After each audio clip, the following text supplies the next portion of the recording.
برضه تاني وتالت ورابع. بص انا هنزل لك النهارده يا صاحبي كل الاعلاميين اللي في مصر اللي بيتكلموا في قصه امام عاشور. تقريبا كده مفيش حد لسه ما اتكلمش في الحوار. تقريبا كده لسه مفيش حد ما اتكلمش في الحوار.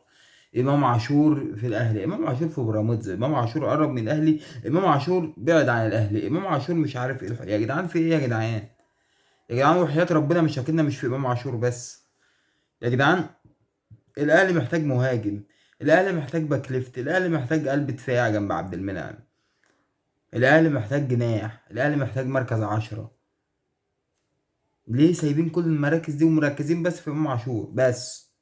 بس كده هو امام عاشور بس؟ حلو كده.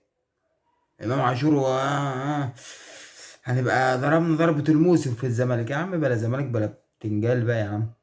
يا عم خلصنا من الدوشة دي بقى يا عم. مش هتبقى حياتنا كلها امام عاشور. مضيت الاهلي خلاص بقى خلصنا، ما مضيتش خلصنا برضو. انا والله زهقت من حوار امام عاشور ده.